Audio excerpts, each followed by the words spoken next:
નમસ્કાર દર્શક મિત્રો, લોકશાહી શાસન વ્યવસ્થામાં વિધાનસભા ગૃહની ભૂમિકા નિર્ણાયક છે.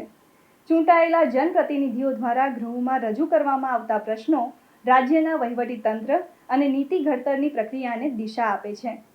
લોકહિતના મુદ્દાઓ પર ગહન ચર્ચા કરી તેનું સચોટ નિરાકરણ લાવવું એ વિધાનસભાની કાર્યપ્રણાલીનું મુખ્ય અંગ છે. સ્વાગત છે આપનું રાજ્યના સર્વાંગી વિકાસ અને લોકશાહીની ગરિમાને ઉજાગર કરતી આ શ્રેણી લોકશાહીના ધબકારામાં. દર્શક મિત્રો, 15મી ગુજરાત વિધાનસભાના 8મા સત્રમાં આજના દિવસે હાથ ધરાયેલી મહત્વની કાર્યવાહીના સંકલિત અંશો લઈને અમે ઉપસ્થિત થયા છીએ કાર્યક્રમ લોકશાહીના ધબકારામાં. તો આવો નિહાળીએ લોકશાહીના ધબકારા. ઓર્ડર. ગઈકાલે ગુજરાતની ધરતી ઉપર નરેન્દ્ર મોદી સ્ટેડિયમમાં રમાયેલ ભારત ન્યૂઝીલેન્ડની T20 ક્રિકેટ વર્લ્ડ કપની ફાઇનલમાં ભારતે ભવ્ય વિજય મેળવી વિશ્વ વિજેતા બન્યું છે. તે સૌ ભારતીયો માટે ગૌરવપૂર્ણ ઘટના છે. ગુજરાતની આ ધરતી ઉપરથી ભારતની જીત માટે ભારતીય ક્રિકેટ ટીમને આ વિધાનસભા ગૃહ વતી અને ગુજરાતની જનતા વતી ખૂબ ખૂબ અભિનંદન પાઠવું છું. અને આપણા માટે આનંદનો વિષય એ હતો કે ગઈકાલે એ વિજયની ક્ષણે દેશના ગૃહમંત્રીશ્રીની અમિતભાઈ શાહ સાહેબની સાથે સાથે આપણા ગૃહના નેતા ભૂપેન્દ્રભાઈ પટેલ સાહેબ પણ ઉપસ્થિત રહ્યા હતા અને એમણે એમને વધાવ્યો. એના માટે તમને બધાને હૃદયથી ખૂબ ખૂબ અભિનંદન. પ્રશ્ન ક્રમાંક 1 માન્ય શ્રી કાંતિભાઈ ખરાડી. માન્ય અધ્યક્ષશ્રી, મારે ન્યૂ ગુજરાત પેટર્નની અંદર જે પ્રશ્નો પૂછવામાં આવ્યો છે એમાં મંત્રીશ્રીએ જવાબ આપ્યો છે. દાંતા અમીરગઢ વિસ્તારની અંદર જંગલ જમીન આદિવાસીઓને કેટલીઓ અરજી મળી છે આદિવાસીઓની, ને એમાંથી કેટલી અરજીઓ નિકાલ કર્યો છે, કેટલી પેન્ડિંગ છે, એ ક્યારે નિકાલ કરવા માંગુ છું? માન્ય અધ્યક્ષશ્રી, જે અરજીઓ 2 આવેલી હતી એ અરજીનો જવાબ અપાઈ ગયા છે. અને એક અરજી એવી હતી કે ગ્રાન્ટેડ છાત્રાલયનું મકાન માટેની ડિમાન્ડ નથી કાંતિભાઈ, એ તે સમયે આપણે એને એટલા માટે નથી આપી શક્યા જે તે સંસ્થાએ એને પોતાનું મકાન એને ઊભું કરવાનું હોય છે. છતાં હું સરકારને અભિનંદન આપું છું કે ક્યારેક આપણે ગ્રાન્ટેડ છાત્રાલયને પણ મકાનમાં પૂરક બનવા માટે સહાય આપીએ છીએ. માન્ય ડૉક્ટર તુષારભાઈ.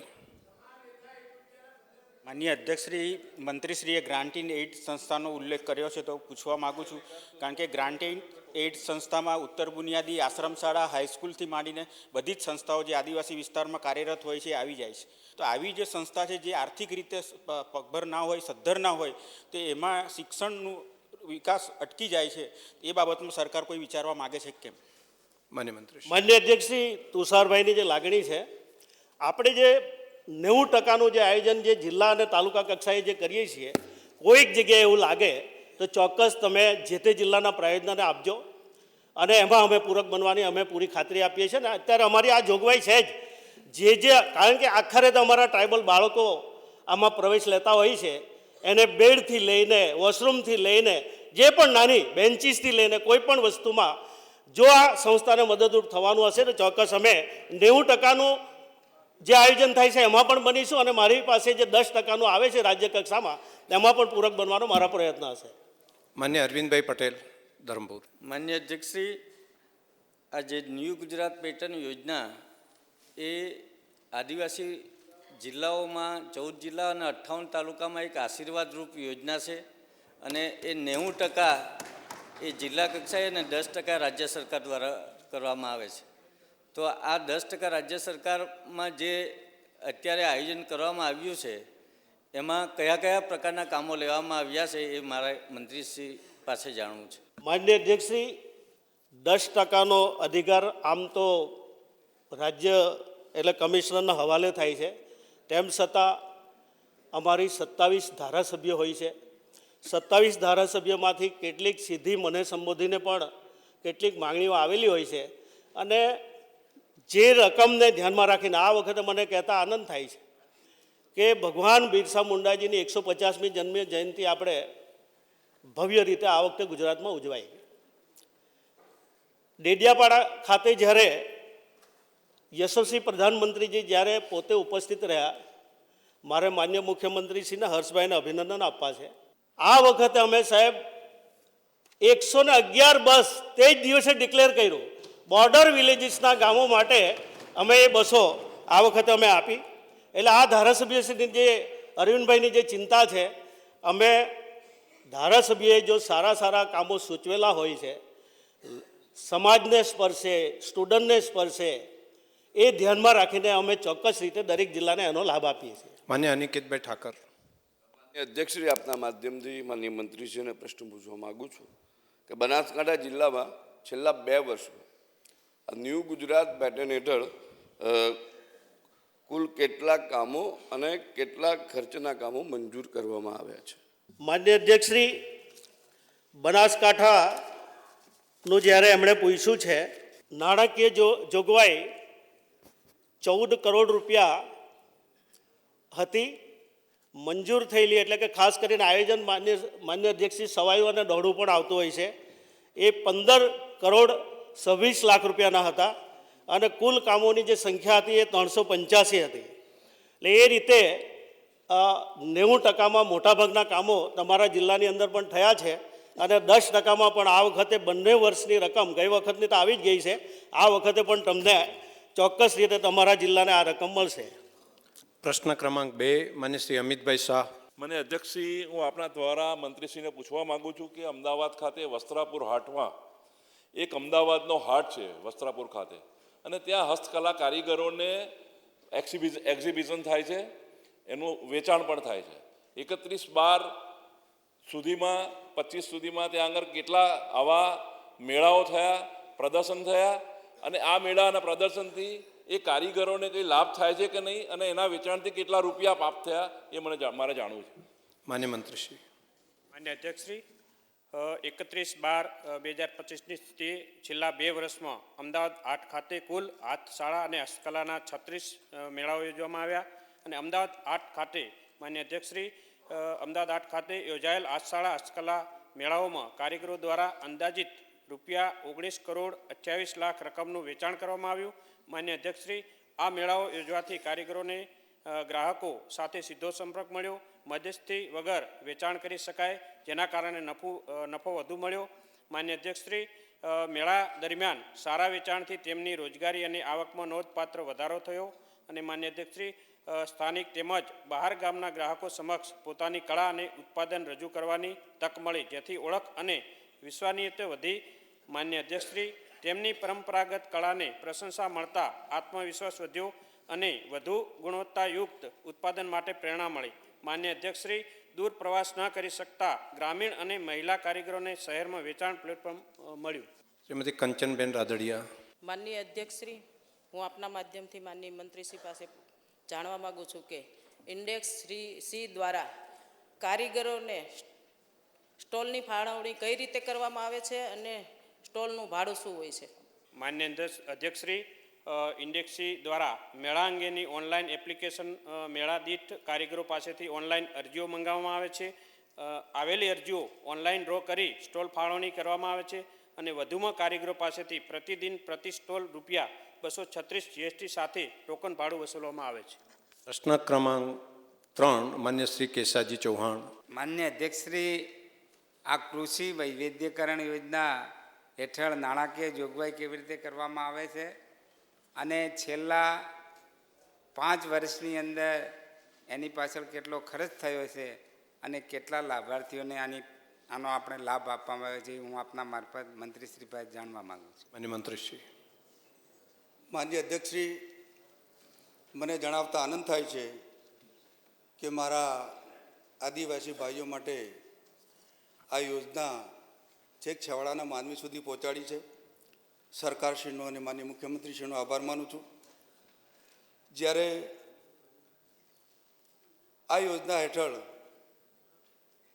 આદિજાતિ વિકાસ વિભાગ વનબંધુ કલ્યાણ યોજના હેઠળ 19 અંતર્ગત સરકાર દ્વારા ચાલુ બાબત તરીકે દર વર્ષે ગ્રાન્ટ ફાળવવામાં આવે છે. આ ઉપરાંત આવશ્યકતા અનુસાર સરકારશ્રી પુરસ્કૃત આર્ટિકલ 275(1) હેઠળ ગ્રાન્ટની માગણી કરવામાં આવે છે. યોજના હેઠળ છેલ્લા 5 વર્ષમાં 169.72 કરોડના ખર્ચે કુલ 4,55,242 લાભાર્થીઓને લાભ આપવામાં આવ્યો છે. માનનીય અધ્યક્ષશ્રી, કૃષિ વૈવિધ્ય યોજના હેઠળ ઓનલાઈન પોર્ટલના માધ્યમથી બિલકુલ પારદર્શી રીતે અમલીકરણ થાય છે. આદિજાતિ ખેડૂતો દ્વારા ઓનલાઈન અરજીઓ મંગાવવામાં આવે છે. ભૌગોલિક પરિસ્થિતિના આધારે વિચારણા કરવામાં આવે છે અને તાલુકા કક્ષાએ પદાધિકારીઓની હાજરીમાં પારદર્શી રીતે કૃષિની કીટનું વિતરણ કરવામાં આવે છે. પ્રશ્ન ક્રમાંક 4 માન્ય શ્રી અરવિંદભાઈ રાણા. માનનીય અધ્યક્ષશ્રી, મારે મંત્રીશ્રી પાસે જાણવું છે કે સુરક્ષા સેતુ યોજના અંતર્ગત સ્ટુડન્ટ પોલીસ કેડેટ નીતિ અમલીકરણના મુખ્ય હેતુઓ કયા કયા છે અને સ્ટુડન્ટ પોલીસ કેડેટની પસંદગી શાળામાં કેવી રીતે કરવામાં આવે છે? માનનીય અધ્યક્ષશ્રી, દેશના યશસ્વી વડાપ્રધાન આદરણીય મોદી સાહેબે કાયમિક માટે કીધેલું છે કે બાળકોની તો ચિંતા કરવી, પણ સાથોસાથ આપણા બાળકોને યોદ્ધા પણ બનાવવા જોઈએ. એ અનુસંધાને માનનીય અધ્યક્ષશ્રી, સ્ટુડન્ટ પોલીસ કેડેટ નીતિનો મુખ્ય હેતુ બાળકોને શરૂઆતથી જ કાયદા પ્રત્યે માન, કૌશલ્ય, વિકાસ, સ્વશિસ્ત, આદર્શ, નાગરિકતા, બિનસાંપ્રદાયિકતા, સમાજ પ્રત્યે તમામ વર્ગને પ્રત્યે સહાનુભૂતિ અને સામાજિક અનિષ્ટો સામે પ્રતિકાર જેવા ગુણોનું ઘડતર થાય અને આપણા રાજ્યના ભવિષ્ય એવા આ બાળકોને લોકશાહી અને સમાજને જવાબદાર નાગરિક તરીકે તેમને જવાબદારીનું વહન કરે. માનનીય અધ્યક્ષશ્રી, રાજ્ય સરકાર અથવા અધર સરકારી શાળાઓમાં પસંદગી કરે તે શાળાઓના ધોરણ 8 અને ધોરણ 9ના વિદ્યાર્થીઓને સ્ટુડન્ટ પોલીસ કેડેટની પસંદગી કરવામાં આવે છે. માનનીય અધ્યક્ષશ્રી, સ્ટુડન્ટ પોલીસ કેડેટ સ્કૂલ 2 વર્ષની તાલીમ આપવામાં આવે છે, જેમાં પ્રથમ વર્ષમાં વિદ્યાર્થીઓને જુનિયર કેડેટ્સ અને બીજા વર્ષમાં વિદ્યાર્થીઓને સિનિયર કેડેટ્સ તરીકે ઓળખ આપવામાં આવે છે. માનનીય અધ્યક્ષશ્રી, એક બેન્ચમાં 44 કેડેટ્સ હોય છે, જેમાં 22 વિદ્યાર્થીઓ અને 22 વિદ્યાર્થીઓની એક પ્લાટૂન બનાવવામાં આવે છે. માનનીય અધ્યક્ષશ્રી, આ પ્રકારની આ યોજનાની વ્યવસ્થા કરવામાં આવે છે. માન્ય શ્રી પ્રવીણભાઈ ઘોઘરે. આપના માધ્યમથી મંત્રીશ્રીને પૂછવા માગું છું, સ્ટુડન્ટ પોલિસી કેડેટ યોજના હેઠળ કયા કયા પ્રકારની તાલીમ આપવામાં આવે છે અને કેટલા સમય માટે આપવામાં? માનનીય અધ્યક્ષશ્રી, સ્ટુડન્ટ પોલીસ કેડેટ યોજના હેઠળ 2 પ્રકારની તાલીમ આપવામાં આવે છે. એમાં ઇન્ડોર તાલીમ અને આઉટડોર તાલીમ. માનનીય અધ્યક્ષશ્રી, ઇન્ડોર તાલીમમાં પોલીસ દ્વારા ગુનાઓનું નિવારણ કઈ રીતે કરવામાં આવે છે અને તેનું નિયંત્રણ કરવા સારું પોલીસ દ્વારા શું કામગીરી કરવામાં આવે છે તેની સમજ આપવામાં આવે છે. માનનીય અધ્યક્ષશ્રી, આ ઉપરાંત સામાજિક દૂષણો, મહિલાઓ અને બાળકોની સલામતી, ભ્રષ્ટાચાર સામેની લડાઈ જેવા વિષયો પર વક્તૃત્વ સ્પર્ધાનું આયોજન પણ કરવામાં આવે છે. માનનીય અધ્યક્ષશ્રી, આઉટડોર તાલીમમાં વ્યસન મુક્તિ, સ્વચ્છતા અભિયાન, માર્ગ સલામતી અને ટ્રાફિક જાગૃતિ, પર્યાવરણની જાળવણી, વૃક્ષારોપણ જેવા કાર્યક્રમો હાથ ધરી વિદ્યાર્થીઓમાં જાગૃતતા લાવવામાં પણ આવે છે. માનનીય અધ્યક્ષશ્રી, આ ઉપરાંત વિદ્યાર્થીઓને પરેડ, ફિલ્ડ વિઝિટ, યોગ, વ્યાયામ, રમતગમતનું આયોજન, એડવાન્સર તાલીમનું આયોજન કરી અને શારીરિક અને માનસિક રીતે સક્ષમ પણ બનાવવામાં આવે છે. એવી જ રીતે માનનીય અધ્યક્ષશ્રી, સ્ટુડન્ટ પોલીસ કેડેટ યોજના હેઠળ દર અઠવાડિયામાં 4 ક્લાસ ઇન્ડોર અને તાલીમ આપવામાં આવે છે, તેમજ 4 ક્લાસ આઉટડોર એ પ્રકારની તાલીમ આપવામાં આવે છે. પ્રશ્ન ક્રમાંક 5 શ્રીમતી ગીતાબા જાડેજા. માનનીય અધ્યક્ષશ્રી, હું આપના માધ્યમથી મંત્રીશ્રી પાસે જાણવા માગું છું કે તારીખ 1/1/2025થી 31/12/2025 સુધીના સમયગાળામાં શ્રી વાજપાઈ બેન્કેબલ યોજના અન્વયે રાજકોટ જિલ્લા પૈકી મારા વિધાનસભા મત વિસ્તાર ગોંડલ તાલુકામાં કેટલી લોન અરજીઓ આવેલી છે, કેટલી લોન અરજીઓની ભલામણ થયેલ છે, તેમજ કેટલી લોન અરજીઓ મંજૂર થયેલી છે? મંત્રીશ્રી. માન્ય અધ્યક્ષશ્રી, તારીખ 1/1/2025થી તારીખ 31/12/2025 સુધી સમયગાળામાં શ્રી વાજપાઈ બેન્કેબલ યોજના અન્વયે ગોંડલ તાલુકામાં 321 લોન અરજીઓ મળેલ. આ તમામ લોન અરજીઓની ભલામણ બેંકને કરવામાં આવેલ, જ્યારે કુલ 240 લોન અરજીઓ બેંક દ્વારા મંજૂર કરવામાં આવેલ છે. અને દર્શિતાબેન શાહ. માન્ય અધ્યક્ષશ્રી, ગત 2025થી અત્યાર સુધીમાં આ વાજપાઈ બેન્કેબલ યોજના અંતર્ગત ગુજરાત રાજ્યે 160% પણ વધારે સિદ્ધિ હાંસલ કરી છે અને એનાથી પણ વિશેષ અત્યાર સુધીમાં 42,000 લોકોએ આનો લાભ લીધો છે અને અંદાજિત 400 કરોડથી પણ વધારેની સબસિડી આપવામાં આવી છે. એટલે માન્ય અધ્યક્ષશ્રી, હું આપના માધ્યમથી માન્ય મંત્રીશ્રીને પૂછવા માગું છું કે આ યોજના અંતર્ગત હવે આમાં કોઈ સબસિડીમાં આપ વધારો કરવા માંગો છો કે કેમ? માન્ય અધ્યક્ષશ્રી, આ યોજનામાં અગાઉ રૂપિયા 8 લાખની મહત્તમ લોન મર્યાદા સામે રૂપિયા 1,25,000ની મહત્તમ સબસિડી સહાય આપવામાં આવતી હતી, પણ સરકારશ્રીના તારીખ 9/5/2025ના ઠરાવથી લોન મર્યાદામાં 8 લાખથી વધારીને રૂપિયા 25 લાખ તથા મહત્તમ સબસિડી સહાય રૂપિયા 1,25,000થી વધારી જનરલ કેટેગરી માટે રૂપિયા 3,75,000 તથા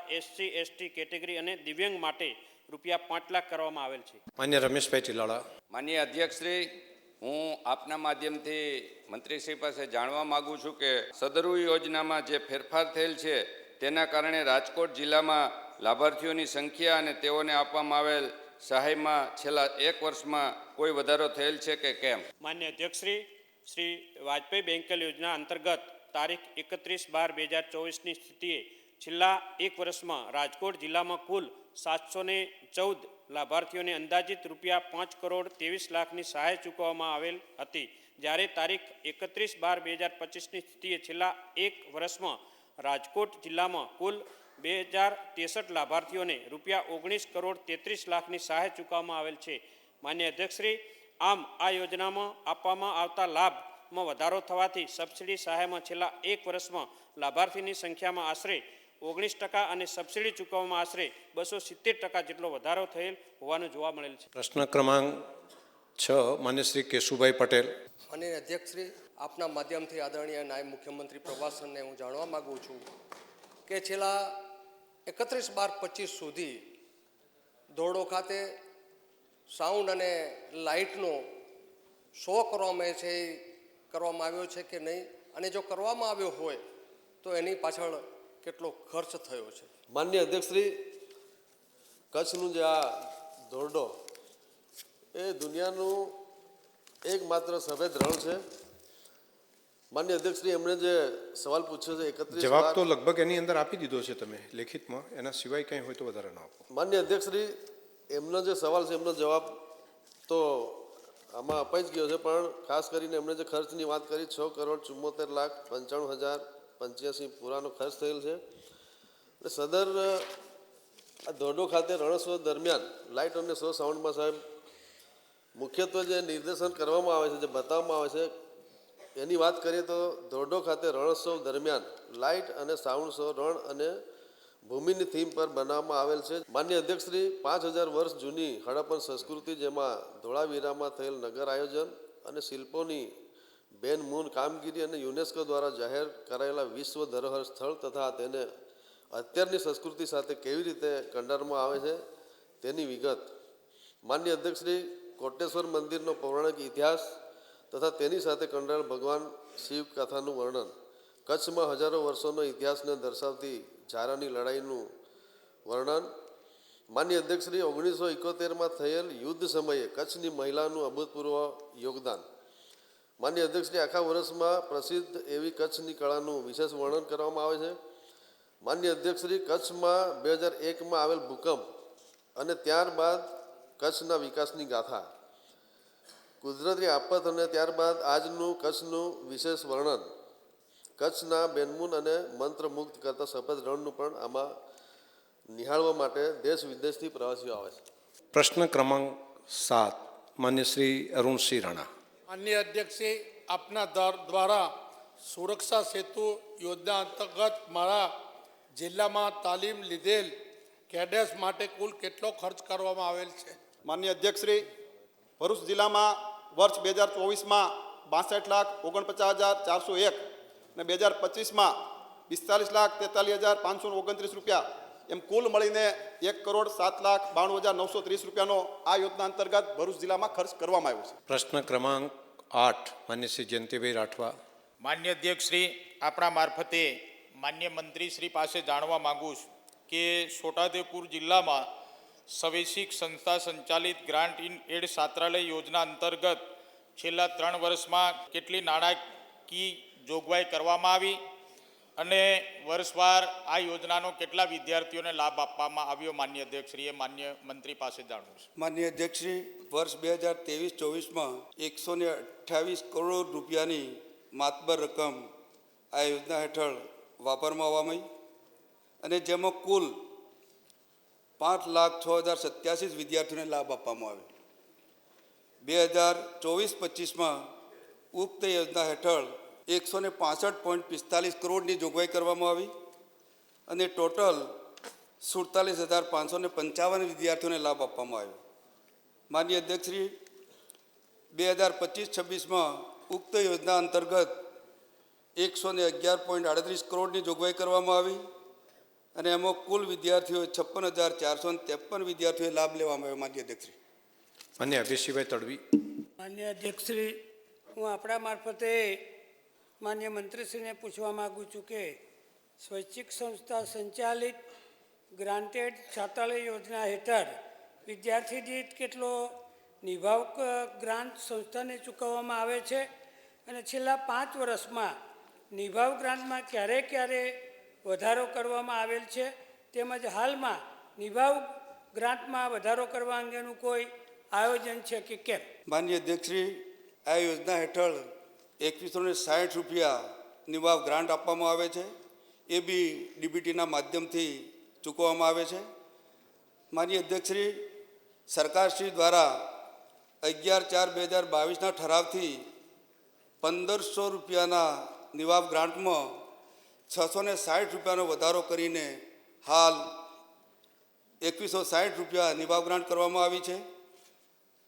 હાલ 2026-27ના અંદાજપત્રમાં સદર યોજના હેઠળ વિદ્યાર્થીઓને હાલમાં ચૂકવવામાં આવતી 2160ની નિભાવ ગ્રાન્ટમાં રૂપિયા 340 વધારો કરીને 2500 સૂચિત કરવામાં આવી છે. માનનીય અધ્યક્ષશ્રી. પ્રશ્ન ક્રમાંક 9 માન્ય શ્રી વિમલભાઈ ચુડાસમા. માનનીય અધ્યક્ષશ્રી, આપના માધ્યમથી મંત્રીશ્રીને પૂછવા માગું છું કે ગીર સોમનાથ જિલ્લા અને જૂનાગઢ જિલ્લામાં જે બાળકો ગુમ થયેલ છે જે હજી સુધી મળેલ નથી, તેમાં ગીર સોમનાથ જિલ્લામાં 1 બાળક મળેલ નથી અને જૂનાગઢ જિલ્લામાં 7 બાળક મળેલ નથી.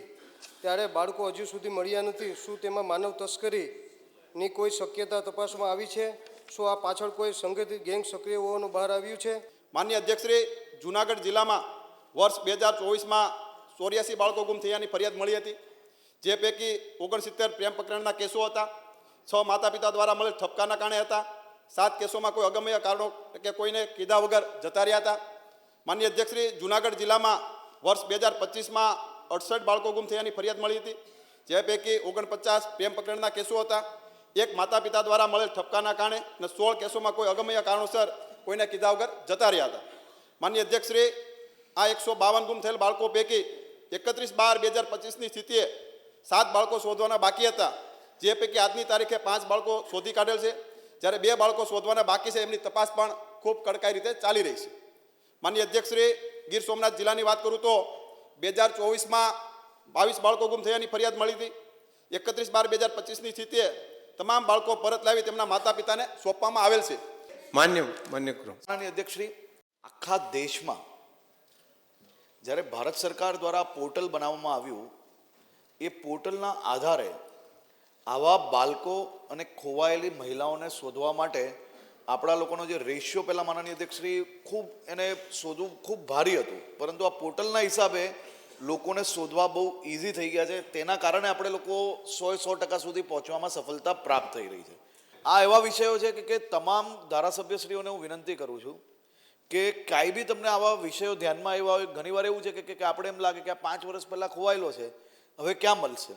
આવું વિચારવાની જરૂર નથી. આ બાબતની કોઈ બી ઘટના તમારા ધ્યાનમાં આવે, આપ અમને બી જાણ કરજો અને લોકલ પોલીસને કરશો તો આ નવી ટેકનોલોજી અને સોફ્ટવેરના માધ્યમથી અનેક જિલ્લાઓમાં એવા કિસ્સા છે કે વર્ષો પહેલાં ભાગેલા ખોવાયેલા છોકરાઓને એમના પરિવાર જોડે ભેગા કરવામાં આપણે લોકોને સફળતા પ્રાપ્ત થઈ છે. પ્રશ્ન ક્રમાંક 10 માન્ય શ્રી બલરાજસિંહ ચૌહાણ. માન્ય અધ્યક્ષશ્રી, 1/1/2025થી 31/12/25 સુધી માનવ કલ્યાણ ગરિમામાં ગાંધીનગર જિલ્લાના દહેગામ તાલુકામાં કેટલી અરજીઓ મળી અને કેટલી અરજીઓ મંજૂર કરવામાં આવી? માન્ય અધ્યક્ષશ્રી, તારીખ 1/1/2025થી 31/12/2025 સુધીના સમયગાળામાં માનવ કલ્યાણ યોજના અન્વયે દહેગામ તાલુકામાં કુલ 233 અરજીઓ આવેલ, જે પૈકી કુલ 57 અરજીઓ મંજૂર કરવામાં આવેલ, જ્યારે બ્રહ્મ પસંદગીના પામેલ અરજીઓ આગળના વર્ષમાં ધ્યાનમાં લેવામાં આવશે. પ્રશ્ન ક્રમાંક 12 ડૉક્ટર દર્શનાબેન દેશમુખ. માન્ય અધ્યક્ષશ્રી, કૃષિ વૈવિધ્યકરણ યોજના હેઠળ ચાલુ વર્ષે જ્યારે ખરીફ ઋતુ અને એની સાથે પ્રાયોગિક ધોરણે રવિ ઋતુમાં પણ આદિજાતિ ખેડૂતોને કૃષિ કીટ આપવાનું આયોજન કરવામાં આવેલ હતું, તો આગામી વર્ષે પણ આ રવિ ઋતુમાં આદિજાતિ ખેડૂતોને કૃષિ કીટ આપવાનું આયોજન છે કે કેમ? માન્ય સભ્યશ્રી જે પ્રમાણે મૌલિક પ્રશ્નો પૂછે છે ને મંત્રીશ્રીઓ પણ એ જ પ્રમાણે જવાબ આપે, વાંચી નથી આપી શકાતું હતું, તો માન્ય મંત્રીશ્રી. માન્ય અધ્યક્ષશ્રી, કૃષિ વૈવિધ્યકરણ યોજના અમલીકરણ સફળતાપૂર્વક ખરીફ ઋતુ ઉપરાંત રવિ ઋતુમાં પણ યોજનાઓનો અમલ કરવામાં ચાલુ વર્ષ 2025-26માં દાહોદ, નર્મદા અને છોટાઉદેપુર જિલ્લામાં પ્રાયોગિક ધોરણે રવિ ઋતુમાં 14,621 લાભાર્થીઓને કૃષિ કીટને લાભ આપવામાં આવેલો. મને જણાવતા આનંદ થાય છે કે આગામી વર્ષ 2026-27થી તમામ આદિજાતિ જિલ્લાઓમાં રવિ ઋતુમાં પાક પણ કૃષિ વૈવિધ્યકરણ યોજનાનો અમલ કરવાની બાબત વિચારણા હેઠળ છે. પ્રશ્ન ક્રમાંક 13 માન્ય શ્રી કનુભાઈ પટેલ. અને અધ્યક્ષશ્રી, આમ તો અમદાવાદ જિલ્લાની અંદર આત્મનિર્ભર ગુજરાત યોજના હેઠળ 2022ની અંદર જે ક્લેમ અરજીઓ થઈ છે એમાં 3,284 ક્લેમ અરજીઓ થઈ છે. તો હું માન્ય મંત્રીશ્રીને પૂછવા માગું છું કે અમદાવાદ જિલ્લાની અંદર તાલુકા વાઇઝ કેટલી અરજીઓ મંજૂર કરવામાં આવી છે અને તે પૈકી કેટલી વ્યાજ સહાય ચૂકવવામાં આવી છે? માન્ય અધ્યક્ષશ્રી, અમદાવાદ જિલ્લાની કુલ 3,284 અરજી મંજૂર કરી. એમાં તાલુકાવાર વાત કરીએ તો માન્ય અધ્યક્ષશ્રી, અમદાવાદ તાલુકામાં 2,250 અરજીઓ મંજૂર કરવામાં આવી. એમાં કુલ ચૂકવણું 3,050,35,01,67 લાખ. બાવળા તાલુકામાં 35 અરજીઓ આવી. એમાં 262.20 લાખનું ચૂકવણું કરવામાં આવ્યું.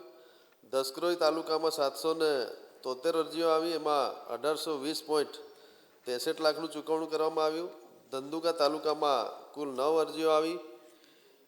એમાં 40.21 લાખનું ચૂકવણું કરવામાં આવ્યું. સાણંદમાં 211 અરજીઓ મંજૂર કરવામાં આવી. એમાં 644.85 લાખનું ચૂકવણું કરવામાં આવ્યું. વિરમગામ તાલુકામાં 5 અરજીઓ આવી. એમાં 13.64 લાખનું ચૂકવણું કરવામાં આવ્યું. આમ કુલ 6,283 20,000નું ચૂકવણું કરવામાં આવ્યું. માન્ય કિરીટસિંહ ડાભી. અધ્યક્ષશ્રી, આપના માધ્યમથી હું માન્ય મંત્રીશ્રી પાસે જાણવા માગું છું કે હાલ અમદાવાદ જિલ્લામાં કુલ કેટલા સૂક્ષ્મ, લઘુ અને મધ્યમ એકમો નોંધાયેલા છે? માન્ય અધ્યક્ષશ્રી, અમદાવાદ જિલ્લામાં 2/3/26ની સ્થિતિએ કુલ 5,99,425 એકમોની નોંધણી થયેલ છે. એમાં સૂક્ષ્મ ઉદ્યોગોની વાત કરીએ તો 5,85,178 એકમોની નોંધણી થયેલ છે. લઘુ ઉદ્યોગોની વાત કરીએ તો 13,029 એકમોની નોંધણી થયેલ છે. મધ્યમ ઉદ્યોગોની વાત કરીએ તો 1,218 એકમોની નોંધણી થયેલ છે. માન્ય અધ્યક્ષશ્રી, આમ નોંધણીની પ્રક્રિયાની વાત કરીએ તો ભારત સરકારના ઉદ્યમ નોંધણી પોર્ટલ પર ઓનલાઈન MSME ઉદ્યોગોની નોંધણી કરવામાં આવે છે. ઉદ્યમ નોંધણી માટેની પ્રક્રિયા સંપૂર્ણપણે પેપરલેસ છે. તે માટે કોઈ પણ પ્રકારના દસ્તાવેજ અપલોડ કરવાની જરૂર રહેતી નથી. ઉદ્યમ નોંધણી કરવા માટે કોઈ ફી પણ લેવામાં આવતી નથી. તો દર્શક મિત્રો, ફરી મળીશું. ત્યાં સુધી રજા આપશો. નમસ્કાર.